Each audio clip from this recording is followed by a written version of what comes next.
Hi. നമ്മൾ പലപ്പോഴും പറയാറുണ്ട് എനിക്ക് ഭയങ്കര മടിയാണ്, അല്ലെങ്കിൽ മറ്റൊരാളെ പറ്റി അവന് ഭയങ്കര മടിയാണ്, അവനൊന്നും ചെയ്യില്ല, അല്ലെങ്കിൽ അവൾക്ക് ഭയങ്കര മടിയാണ്, അവളൊന്നും ചെയ്യില്ല എന്ന്.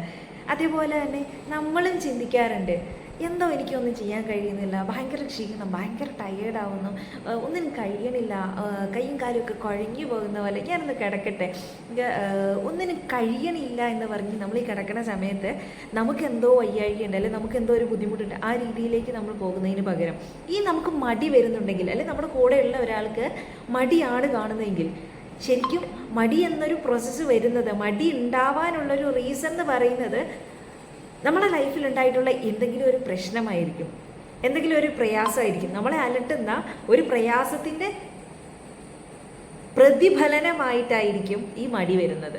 അപ്പോൾ ഇനി നമുക്കൊരു മടി വരുന്ന സമയത്ത്, അല്ലെങ്കിൽ നമ്മുടെ കൂടെയുള്ള ഒരാൾക്ക് മടി ഉണ്ടാവുകയാണെങ്കിൽ എന്തുകൊണ്ടാണ് ആ മടി വരാനുള്ള റീസൺ, അവനെ അലട്ടുന്ന അല്ലെങ്കിൽ അവളെ അലട്ടുന്ന പ്രശ്നം എന്താണ് എന്നൊന്ന് നമുക്ക് നോക്കിയാലോ?